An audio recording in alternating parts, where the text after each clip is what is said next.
Jéssica, alegria recebê-la.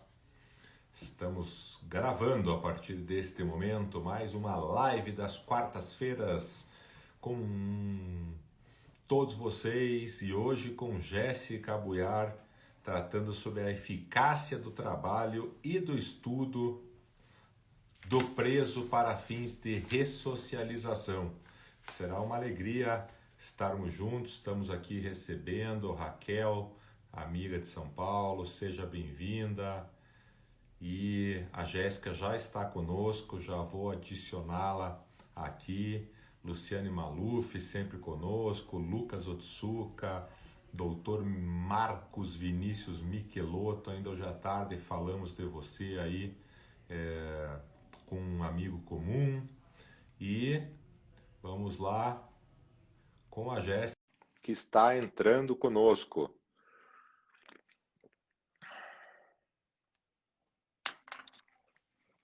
Salve, Jéssica! Tudo bem, Marlos?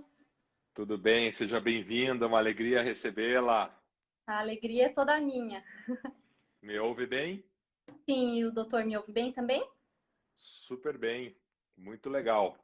Câmera tá ótima, som tá ótimo, nossos amigos estão chegando, o Murilo Jorge, o Felipe, Thaís Radilich, enfim, todo mundo entrando para acompanhar a live das quartas-feiras, hoje com a Jéssica Buiar, que vai tratar de um tema super interessante sobre a eficácia do trabalho e do estudo do preso para fins de ressocialização. Aqui nessas lives a gente não tem aquela história de bandido bom é bandido morto, muito pelo contrário, aqui é o pessoal dos direitos humanos e hoje com uma questão super legal do trabalho e do estudo do preso.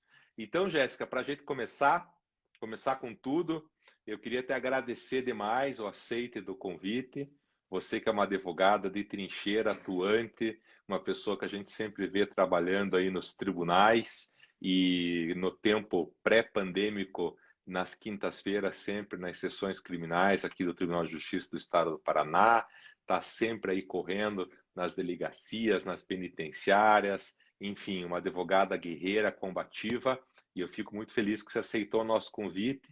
E eu queria que você primeiro se apresentasse. Quem é a Jéssica? Marlos, muito obrigada pelas suas palavras, pela sua generosidade. Então, me chamo Jéssica Buiar, eu sou advogada criminalista, eu já atuo há 4 anos. Já tenho uma especialização no direito penal e processual penal. E agora, esse ano, eu resolvi fazer um mestrado em psicologia forense. Conheci o Marlos numa audiência, na época, foi uma das minhas primeiras audiências, inclusive, me recordo como se fosse hoje. Eu cheguei numa audiência da Lava Jato, tinha em média uns 7 advogados, juiz e procurador, e foi minha primeira audiência da Lava Jato, e ao final ainda o doutor chegou e teceu alguns elogios. Então, assim, além de te agradecer pelo convite para a live de hoje, eu quero te agradecer por aquilo que foi muito motivante para quem está iniciando, receber um elogio de uma pessoa que a gente considera um gigante aí na advocacia criminal, tá? Obrigado. E você foi super bem naquela audiência. A gente tem que lembrar que naquela época a Lava Jato, ela não estava em baixa como está hoje, após aí todas essas situações que aconteceram. A gente vivia uma época em que as pessoas vinham a Curitiba, inclusive, para fazer um roteiro de turismo da Lava Jato, visitavam a Polícia Federal, visitavam a 13ª Vara Criminal, visitavam aí umas barraquinhas que apoiavam o juiz, depois o ministro da Justiça. Então eram audiências muito tensas com os grandes advogados de todo o Brasil que estavam em Curitiba, e a Jéssica estava lá brilhando num caso super importante e super emblemático aí da advocacia que marcou história. Está aqui a Luíse Matarassade te E aí, cumprimentando, dizendo que aprendi muito com ela também, não tem nem palavras. tá aqui te elogiando, o Murilo Jorge está te elogiando, dizendo que Meu você é uma primeiro super... penal, Teu professor de penal? meu Grande, primeiro, Murilo. 2011, eu aprendi, iniciei os estudos no direito penal a primeira pessoa que me deu aula foi o Murilo Jorge, né? Que legal. O Murilo que já esteve conosco aqui no nosso programa das quartas-feiras e que é um grande e combativo advogado também. O Fauzi Salmen. Fauzi, você precisa vir numa live conosco, está convidado, meu amigo. Está Fauzi dizendo é aqui que... mestrado, Marlos. Fauzi o quê? O Fauzi é meu amigo no mestrado. Olha aí, então tá convidadíssimo, Fauzi. Vamos falar essa semana e marcar a data.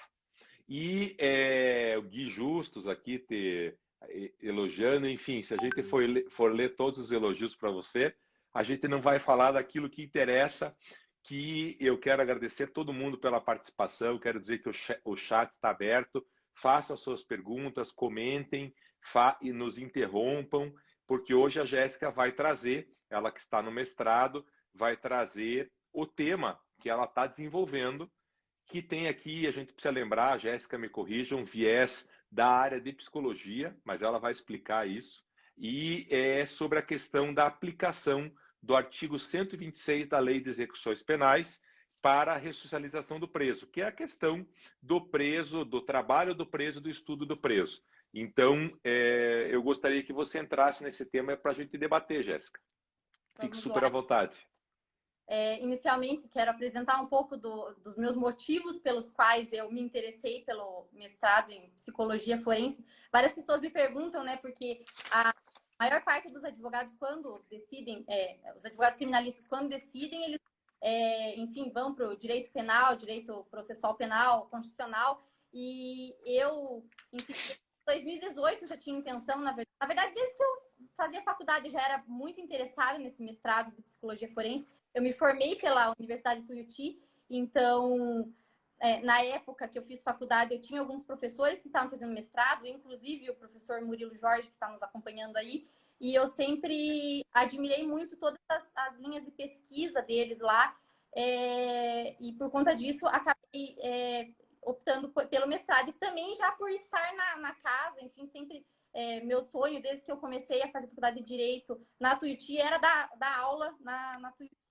E por isso, então, eu decidi desenvolver um tema, digamos assim, mais humanizado. Eu queria algum tema que as minorias dentro da nossa profissão tratem, focado aquela minoria que está esquecida, a massa carcerária, né? E o que é muito importante citar aqui, na época que eu fiz faculdade, a lei de execução penal era uma matéria optativa. Então, assim, o aluno ele tinha que escolher entre duas grades, salvo engano, no 7º período, e eu acabei por escolhendo, inclusive tive aula com o Dálio, acabei optando por estudar a lei de execução penal. E desde que eu comecei a advogar, eu atuo bastante na execução penal.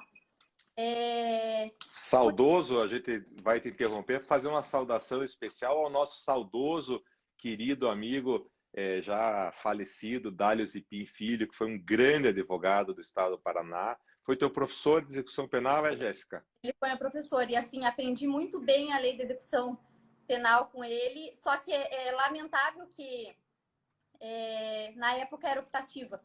Então, assim, nem Verdade. todos tiveram acesso e, infelizmente, enfim, ele acabou por falecer. Então, muitos alunos que hoje estão entrando na Tuiuti não vão ter essa honra que eu tive de ter tido aula com ele. Bastante aguerrido, né? Então, como eu falei, desde 2008 eu já tinha a intenção de tratar desse tema, porque, como eu disse, logo que eu comecei a advogar, eu já tinha essa vontade de diligenciar, de ir em delegacia, de ir no presídio, conversar com o preso, ter esse contato. Eu sempre fui muito curiosa. Então, todos os processos que eu atuava, que eu tinha algum cliente preso, eu chegava e perguntava para ele, olha, está trabalhando, está estudando, está lendo? E eu comecei a perceber já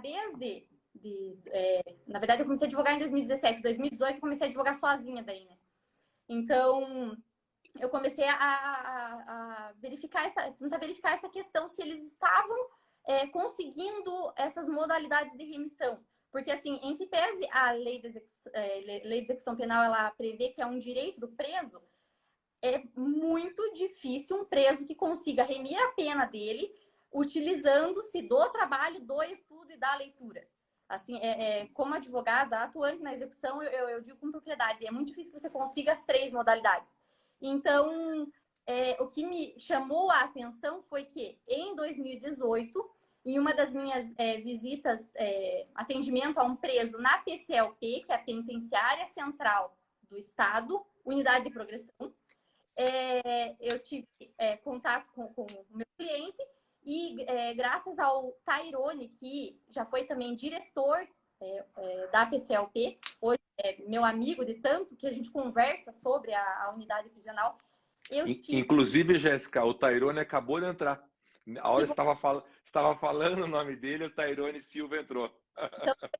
Então, mas, enfim, quero reiterar assim, todo esse trabalho que ele desenvolveu, porque me despertou um brilho, né, no olho que assim, é difícil expressar isso, porque muitas pessoas não acreditam. Então, às vezes parece que eu estou tratando de uma utopia. E eu percebi esse brilho no olhar dele, parece que ele transmitiu para mim. Desde aquela época, começou, assim, para mim a PCLP passou a ser um modelo que todo mundo tem que conhecer, tem que ter essa oportunidade que eu tive nas conversas com o Tairone. Então, a partir daí eu comecei enfim, a verificar que os presos de lá, eles, de fato, eles conseguem ter acesso ao trabalho, eles conseguem estudar, eles conseguem ler, esse direito é concedido aos presos. Só que lá tem um certo tem uma série de requisitos, não é todo preso que consegue ser encaminhado para a PCLP. Tanto que ainda hoje eu conversei com o Tairone sobre isso, eu perguntei se tinha alguma novidade em relação a esses requisitos. Ele falou que foi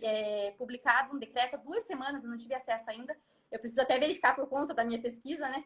Sobre esses requisitos, quais os presos que estão conseguindo a transferência para a PCLP. O que foi de legal que eu conheci, que eu aprendi, que eu tive essa experiência lá com o Tairone. Empresas, elas se instalam dentro da PCLP. Então, assim, lá eu pude verificar empresas que fabricam camisa esotérica, uniformes de presos, canecas personalizadas. Essas canecas assim, ó, que a gente compra às vezes nas lojinhas, enfim, para dar de lembrança. As nossas são a caneca da Jéssica personalizada com a logo do escritório dela. Quem não segue a Jéssica ainda, @JéssicaBuiar. Quem não segue o Prática Criminal Descomplicada, que a gente vai falar, segue lá, que é legal. E quem não segue o Arnes de Oliveira, @Arnes de Oliveira, segue lá. Logo a gente vai começar a sortear também umas canecas de brinde aí. Boa ideia.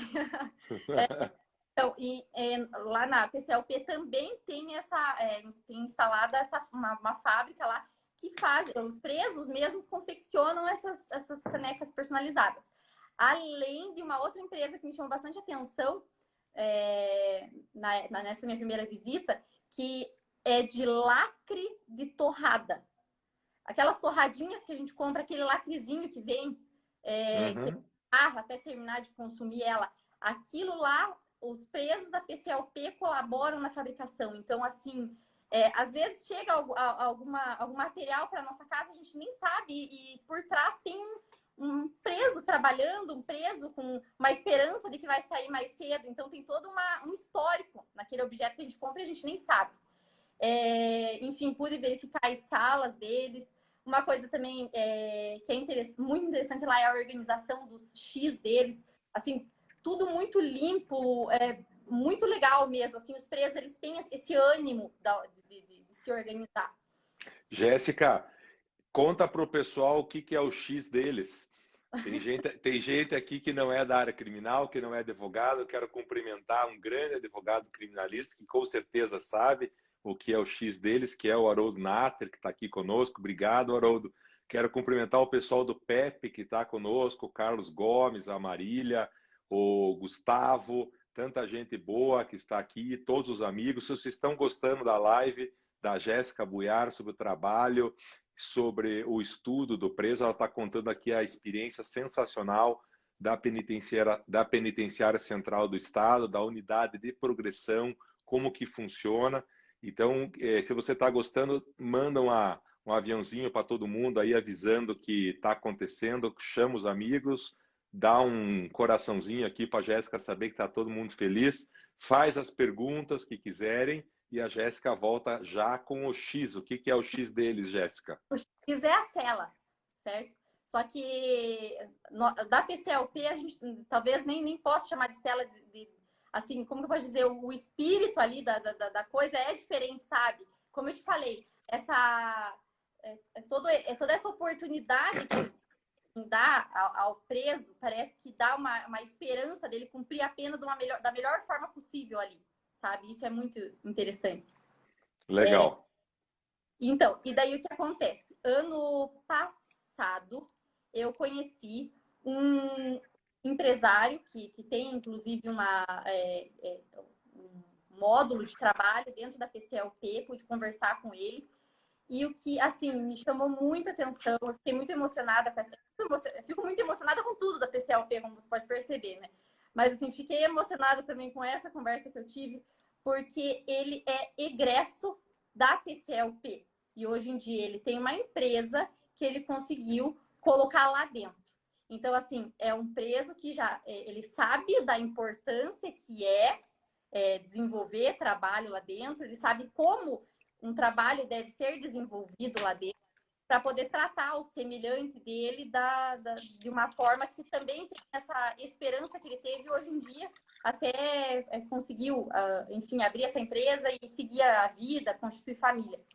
E o que mais me chamou a atenção, que eu anotei isso aqui, ó, em algum momento eu vou utilizar, além de agora estar contando para vocês, é que na conversa que eu tive com ele, ele falou assim, doutora, de nada adianta ensinar o preso a trabalhar, a desenvolver o trabalho, se não mudarmos aqui dentro.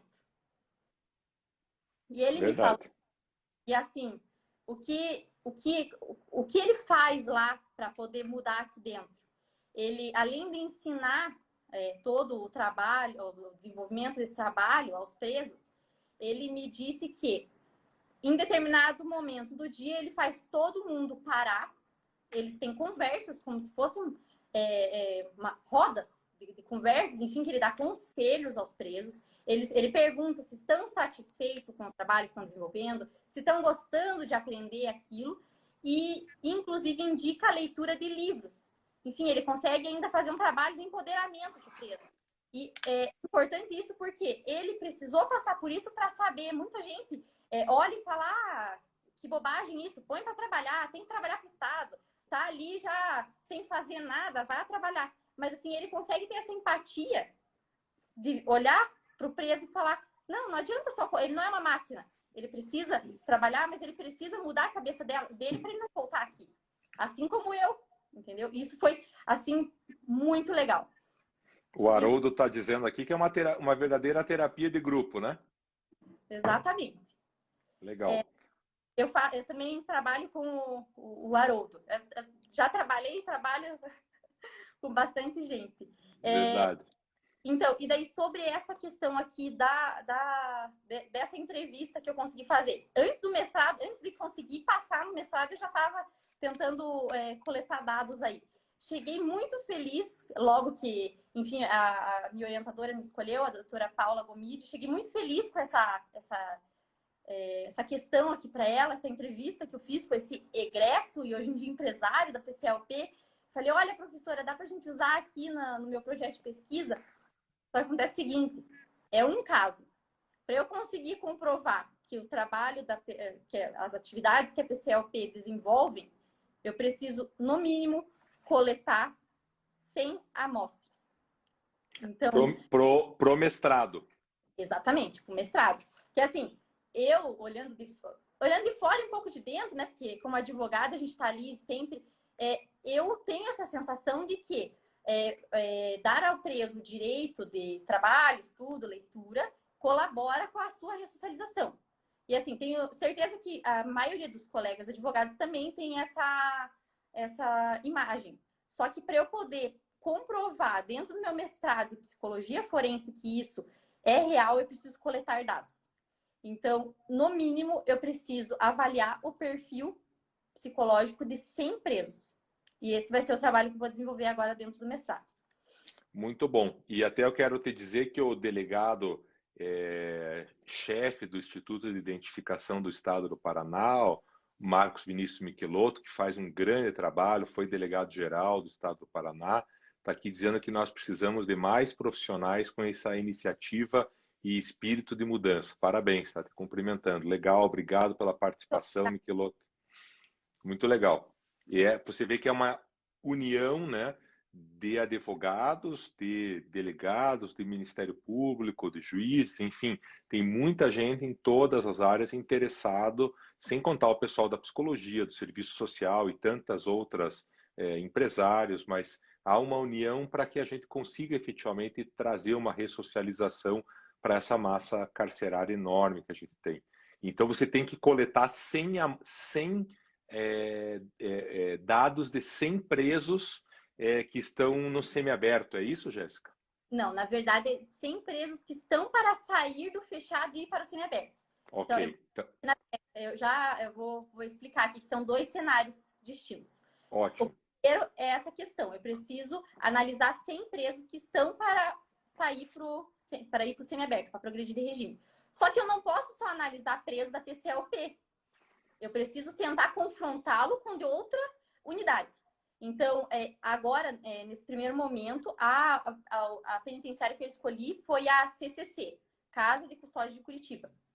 O Tairone, no momento, ele está de vice-diretor da Casa de Custódia. Então, eu vou fazer uma coleta de dados de 50 presos da PCLP e confrontar com 50 presos da CCC. E verificar se o modelo utilizado na PCLP está sendo eficaz em relação à CCC. Porque, lógico, fica humanamente impossível confrontar com todas as penitenciárias que a gente tem aqui nas regiões metropolitanas, né? Em Curitiba também. O que eu preciso analisar, como eu falei, são 2 cenários distintos, por quê? Eu preciso analisar do preso que está para sair e preciso analisar do egresso. Porque a ressocialização eu só consigo ver a partir do egresso, certo? Então, são esses 2 cenários, o preso que está para sair e o egresso. O que eu preciso analisar desses presos que estão para sair nos próximos 6 meses? A idade, qual crime que ele cometeu, o tempo de pena que ele pegou, se ele tem filhos e qual escolaridade ele entrou e qual ele está saindo. Isso já é bastante importante por conta do estudo, né? O nome dos livros que ele leu, e agora até abro um parênteses aqui, para fins de leitura. Não basta o preso só ler, tem preso que passa o dia inteiro lendo. A questão da remissão pela leitura, o preso precisa emprestar o livro da biblioteca, ler, ele tem de 22 a 30 dias, salvo engano, para poder... 22 a 30 dias para poder ler esse livro, e ele faz uma resenha que é avaliada por uma pedagoga da instituição. Com base nessa nota, é verificado se ele vai remir a pena ou não. Então, eu preciso saber qual é a nota que ele tirou dessas resenhas. Então, não vale só o livro que leu, tem que ser o livro que ele leu dentro mais a avaliação. Fez a avaliação. Uhum. E, além disso, o que eu preciso analisar desses que estão para sair? Do que ele trabalhou e se ele aprendeu algum trabalho novo. Ou, vamos supor, eu já entrei sabendo pintar muro. Continuei pintando muro aqui, daí precisa também analisar esses dados. Em relação aos egressos, que daí a gente entra na questão da ressocialização. Aqui eu até faço mais um adendo sobre a seguinte questão. Como estudante de direito, entrando no mestrado de psicologia, eu verifico que tem alguns termos que na psicologia são utilizados que são diferentes do direito. Como, por exemplo, a questão da ressocialização. Para eles é uma forma um pouco mais abrangente do que para a gente, que é uma função da pena, né? O caráter de reeducação, que a gente chama. Vamos supor, vou até dar mais um exemplo aqui que achei muito interessante no começo do mestrado, que a professora Paula falou. Reincidência. Na psicologia, quando a gente aborda reincidência, não é a mesma reincidência que a gente estuda no direito. Para a psicologia, basta um indivíduo cometer um novo crime. Vamos supor, cometi hoje um crime, amanhã eu cometo um novo, já sou considerado reincidente. Então, são termos e aspectos diferentes, que têm que ser tratados de maneira diversa dentro do meu trabalho também. Sobre, então, agora, esse cenário do egresso, aquele que já saiu. O que eu vou precisar analisar dentro da ressocialização dele? Se ele tem endereço fixo, se ele tem trabalho e qual a remuneração dele. Se ele voltou a delinquir, se ele foi encontrado de fato, vamos supor, temos casos que a pessoa pode desaparecer ou até mesmo foi morto. Então, isso tudo vai ser analisado para a questão do egresso. Tá? Ótimo. Para quem tá conosco, nós estamos aqui entrevistando e conversando num bate-papo muito legal com a Jéssica Buiar, advogada, mestranda, está fazendo um mestrado em psicologia, está tratando da questão da eficácia do trabalho, do estudo do preso na ressocialização, que está lá no 126 da Lei de Execuções Penais, mas está tratando de maneira muito legal, muito ampla, da experiência na Penitenciária Central do Estado, que é a PCE, o P, que é a Unidade de Progressão, está trazendo dados também da CCC, que é a Casa de Custódia de Curitiba, e eu quero, nesse nosso momento aqui de merchan, de propaganda, indicar, está acompanhando a gente, a live, está trocando aqui afagos carinhosos com o doutor Michelotto, a doutora Sandra Silveira.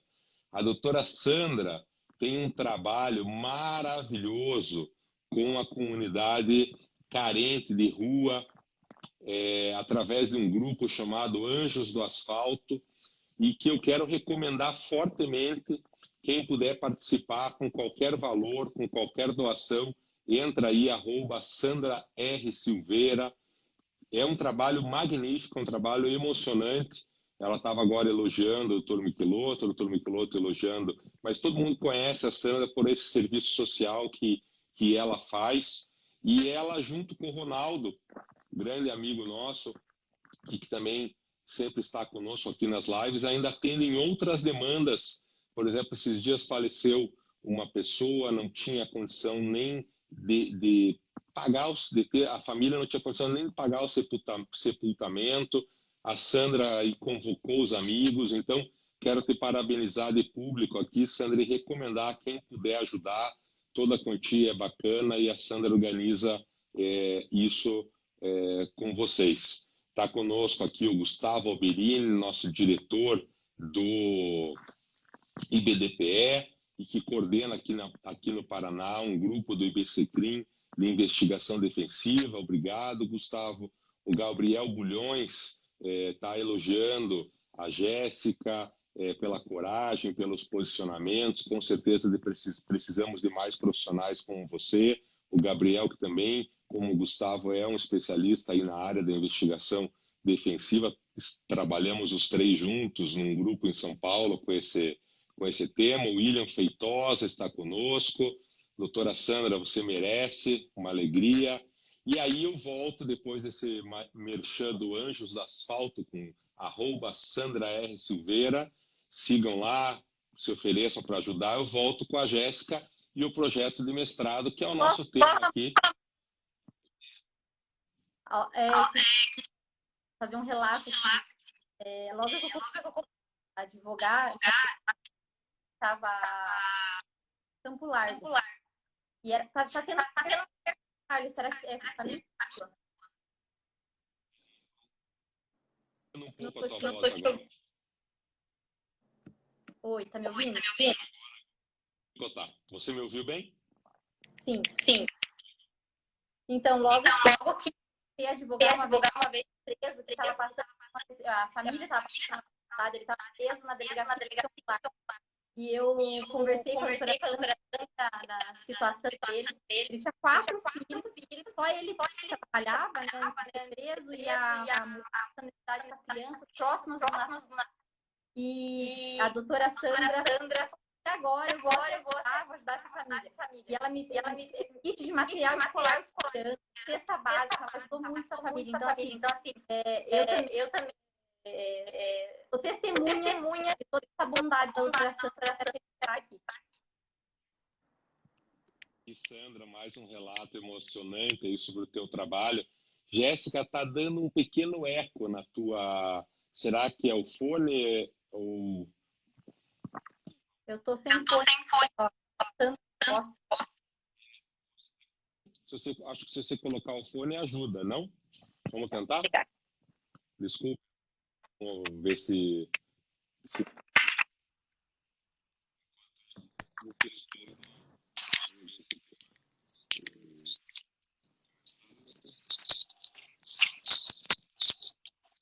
Vê se melhorou, Marcos. Ainda tá voltando. Eco e sem picote. Tá me ouvindo? Eu não tô te ouvindo.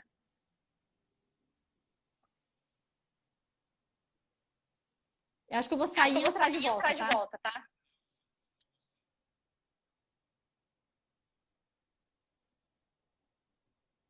Vou tentar sem o fone.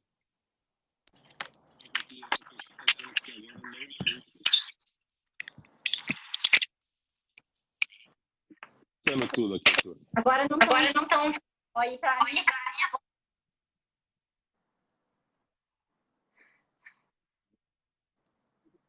Não. Alô, alô. Agora eu tô ouvindo. Alô, agora me ouve. Tá tudo certo? Tudo todo bem? mundo me ouve, todo mundo. Gabriel, obrigado por dizer que devia ser no meu problema mesmo. Vamos lá, vamos com tudo. Vamos para o segundo tempo. Não adianta aprender sem ressocializar e ninguém muda se não tiver quem confie neles. Eu creio na recuperação, é o relato da Sandra. Natália, obrigado por avisar todo mundo. Som resolvido. Volta com você, Jéssica. A gente estava lá na coleta de dados de quem está indo do fechado para o semiaberto e também na coleta de dados dos egressos. E eu ainda estou curioso para saber como é que você vai fazer tudo isso no meio da pandemia. Exato. Então, eu estou com uma certa dificuldade em relação a isso. Agora, nesse primeiro momento, até que nem todos estamos vacinados, até não consigo entrar para poder fazer essas entrevistas. Nesse primeiro momento, eu vou ter acesso a esses dados por documentos mesmo. Tudo é registrado, todas as leituras que os presos fazem ficam registradas e os dados deles, inclusive, ficam registrados. Então, nesse primeiro momento, a abordagem vai ser dessa forma. E torcer para que a pandemia acabe logo, para que eu possa voltar a ir até o presídio e ter contato com eles, né? E qual que é a expectativa de resultado disso tudo, Jéssica? Então, você está falando uma pessoa bastante esperançosa, né? Amém. Temos que ser otimistas. Então, assim, para uma advogada que acredita muito nessa questão da ressocialização, acredita muito que o preso que ocupa a cabeça vai sair de lá melhor, eu tenho a minha esperança de que, confrontando os dados, a gente consiga o resultado de que a PCLP, de fato, é uma unidade modelo e que esse exemplo deve ser seguido. Agora, daí, enfim, procurar alguma forma de que utilizem desse exemplo para poder implantar nos demais estabelecimentos prisionais. Mas aí também a gente tem uma questão muito séria a ser levantada.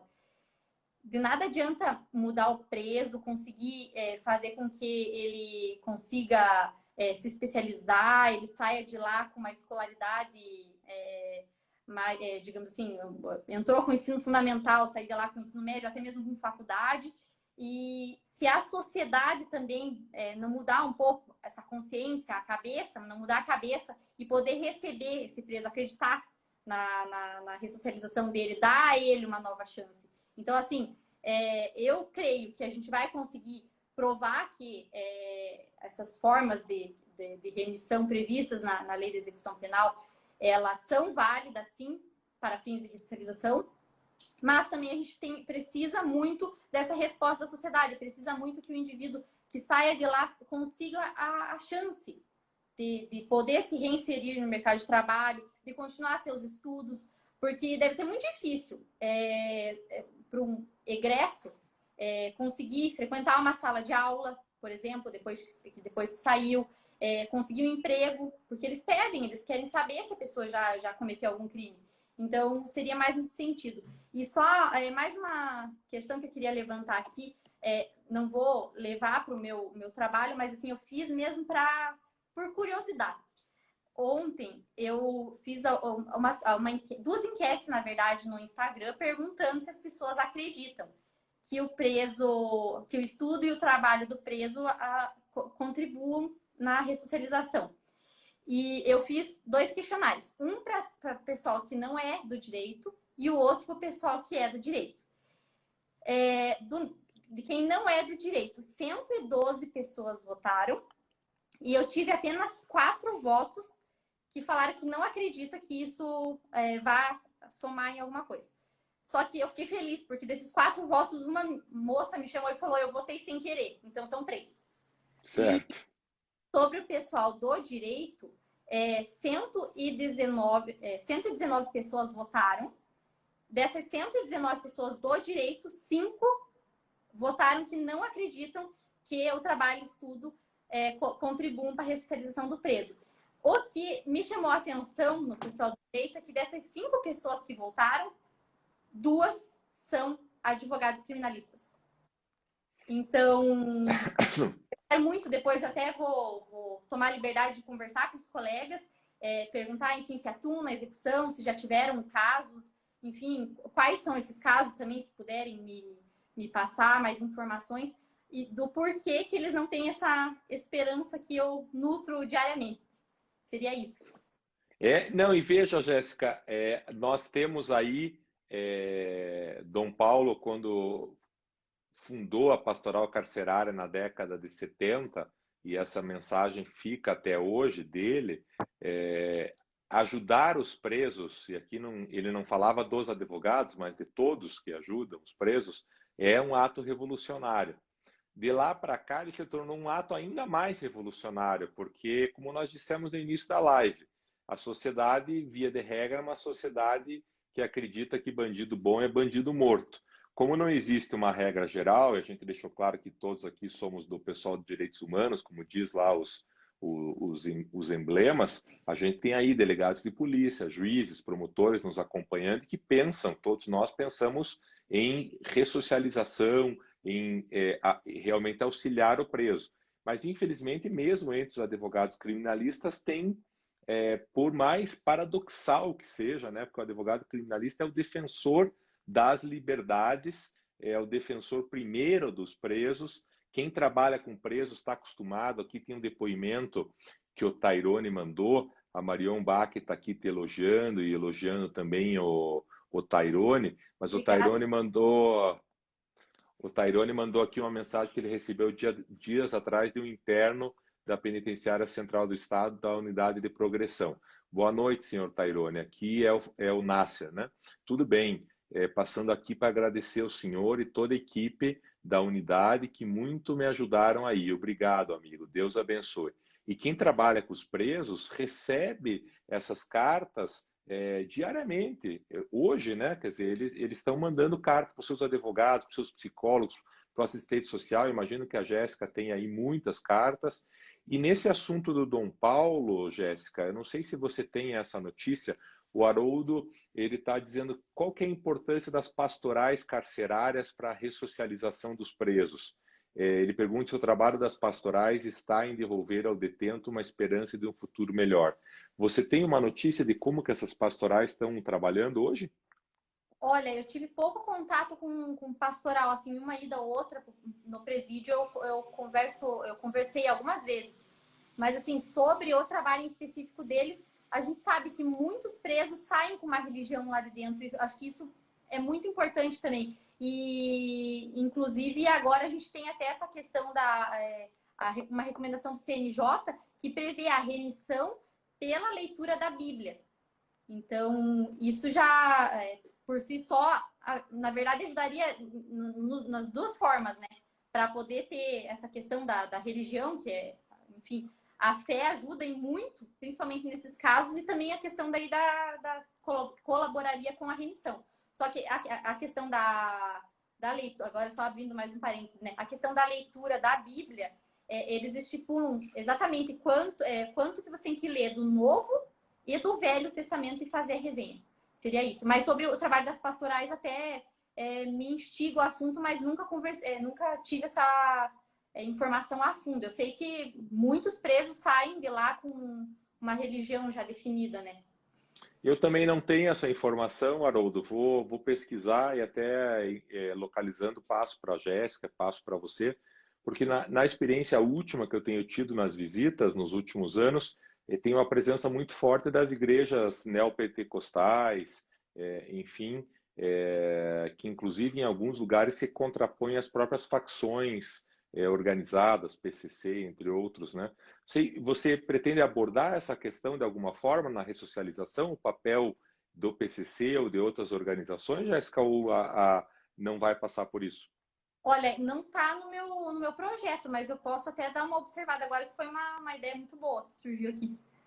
Porque hoje de uma forma ou de outra, e com todas as críticas que se faz a essas organizações, como o PCC, mas existe aí várias, elas acabam de uma outra ou de outra forma organizando a, a, o sistema, né, internamente, com regras, é muito interessante.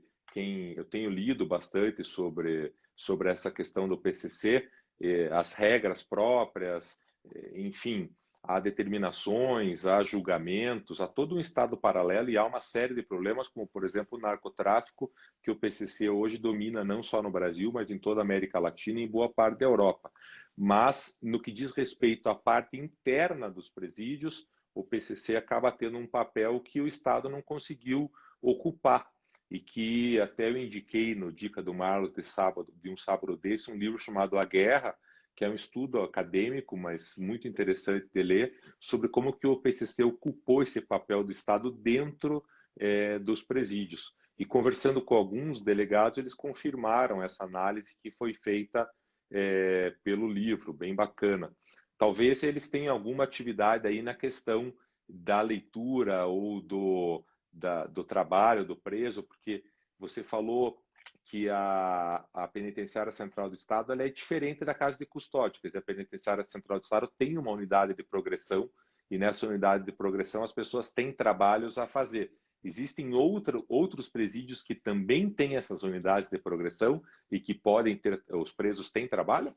Com esse nome eu nunca vi, sabe? Agora, logicamente, a gente consegue verificar nos demais presídios a questão de conseguir para um preso, vamos supor, que trabalhe, ou que só estude, ou um livro para ler. Então, assim, é exatamente nesse ponto que eu quero chegar.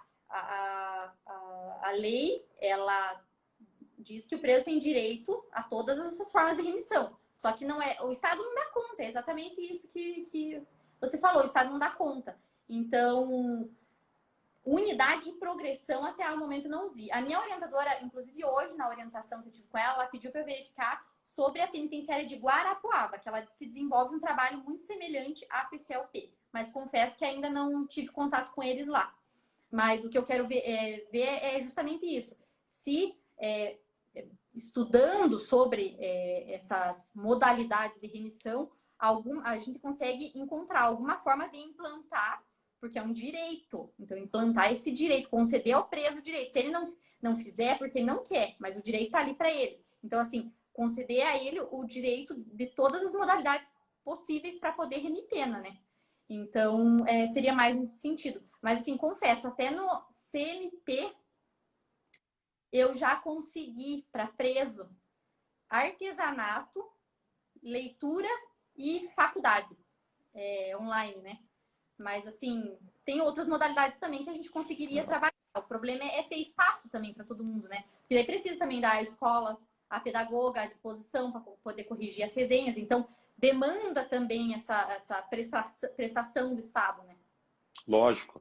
Por exemplo, no CMP, que é o Complexo Médico Penal, quem não é de Curitiba e região, é aqui a 20, 30 quilômetros de Curitiba, e é o local onde foram alocados os presos da Lava Jato, mas é um local que era um hospital praticamente dos presos, enfim, e lá tem uma biblioteca e que é visitada pelos presos, podem emprestar livros, etc. O Tairone está nos dizendo aqui, pode falar, Jéssica, se ia falar do Tairone, pode falar. Ele falou, o modelo da unidade de progressão foi implantado no estado inteiro. Só que aí que a gente entra nesse caso, a gente não, na prática a gente não consegue como a gente consegue na PCLP, é isso que eu quero dizer. A gente precisa verificar uma forma. Excelente, se está implantado, o Tairone falando, né, a melhor pessoa. A melhor pessoa na live para poder sanar essa nossa dúvida. Tá implantado, mas como que a gente consegue que o nosso cliente tenha esse direito? É isso que eu quero verificar. E que todos os presos consigam, não só o nosso cliente, mas... Lógico, exatamente. Eu quero agradecer ao Aurélio Peluso, que está aqui conosco, a professora Ângela Costaldella, muito obrigado aos dois. O Nater comentou que ele tem visto um trabalho excelente das pastorais, inclusive no apoio às famílias dos detentos. Obrigado pelo feedback, Haroldo. O Valide está mencionando o livro Cobras e Lagartos, dizendo que esse livro é muito bom. Autor Josmar Josino. Bibiana Fontela conosco, e nós estamos aqui com a Jéssica Buiar, grande Nana Ribas está aqui conosco também, mas nós estamos aqui com a Jéssica Buiar tratando do tema de mestrado dela, que é em psicologia forense, essa junção do direito com a psicologia é super legal, e está tratando do estudo do preso, do trabalho do preso como uma forma de ressocialização. E eu queria, Jéssica, agora virar a chave, e eu queria que você contasse para nós, nesse finalmente aqui, do teu Prática Criminal Descomplicado. Prática Criminal Descomplicada. Então, Como é que é essa iniciativa? essa é uma iniciativa minha com o Guilherme Justus e a Mariana Cantu, outros meus dois amigos, também advogados criminalistas. Nós fizemos essa página em janeiro do ano passado, a gente começou com a página. Enfim, e ela está aí assim para todas as pessoas, não só do direito, mas também com foco a quem está começando aí. A gente, todos os dias a gente publica uma dica, alguma novidade legislativa, a gente indica livros. A pandemia tem influenciado bastante aí, porque a nossa ideia era gravar bastante vídeo juntos. A gente tem um projeto ainda a desenvolver aí de entrevistas, inclusive. O Dr. Marlos está nesse projeto. Estarei lá, estarei lá. Só que a gente precisa também que isso tudo acabe. Por enquanto, a gente está levando mais nessa modalidade mesmo de post, cada um na sua casa, no seu escritório. E daí queria deixar também até o convite aí para quem não segue ainda a nossa página, que sigam, é @prática penal descomplicada. A prática Prática Criminal Descomplicada. E Jéssica, no Instagram, né? Exatamente, no Instagram. Legal. Então, pessoal, eu agradeço a presença de todos vocês, especialmente a tua, Jéssica. Foi um bate-papo super legal, super elogiado, e diferente com essa visão do lado da psicologia forense. E no estudo do direito, isso me chamou muita atenção. A gente não tem a prática de fazer pesquisa de campo, né? Então, essa tua pesquisa de campo que você vai fazer com os detentos, tanto que estão indo do fechado para o semiaberto e dos egressos, isso ele dá um corpo para a tua pesquisa que poucos trabalhos têm na área jurídica, né? Mesmo que a gente faça uma ligação com a área de psicologia, enfim, a gente não tem essa prática. Então, você está de parabéns. Muito obrigada. O que eu puder ser útil aí no teu trabalho, quero te ajudar. E depois da publicação, eu quero você de volta aqui para a gente contar o resultado da pesquisa e lançar o livro. É um compromisso que eu inventei no exercício da minha profissão, aí eu falo que é um compromisso com a sociedade que eu tenho. Eu preciso zerar isso, sabe? Eu quero muito fazer isso, quero mostrar para o pessoal, olha, vale a pena. Isso aqui tem resultado, eu posso comprovar que de fato é válido. Seria isso. Muito obrigada. Estou muito feliz, Marlos. A alegria é toda minha. A live fica gravada aqui no IGTV do Instagram. Quem gostou, compartilha com os amigos. Daqui a pouquinho já está no ar. Também, a partir de amanhã, fica gravado no YouTube do Arnes de Oliveira e Andreasa. É o canal com conteúdo gratuito. E que na sexta-feira, às 10 horas da manhã, nós estaremos com 3 grandes profissionais na área de jornalismo e pesquisa sobre os militares. Então, na sexta-feira de manhã, eu e o Guilherme Lucchesi recebemos na roda de conversa 3 grandes estudiosos. A partir de amanhã eu estou fazendo a divulgação, mas faço a divulgação já em primeira mão aqui, às 10 horas da manhã de sexta-feira, para discutir essa recente crise militar que nós tivemos aí com a demissão dos chefes das Forças Armadas e as repercussões desse tema. Então, o conteúdo da Jéssica vai estar lá no Arnes de Oliveira Andreasa do YouTube. E quarta que vem, no nosso horário tradicional, 17 horas, a gente volta com a Enaiá Botelho, tratando do imposto de renda na questão da tributação dos investimentos, que a gente é a parte 2 do imposto de renda que a gente fez no começo de março. Pessoal, usem máscara, saúde, álcool gel, mantenham a distância e vamos permanecer vivos e otimistas. Grande abraço, Jéssica. Foi show de bola. Parabéns, Obrigada. obrigado.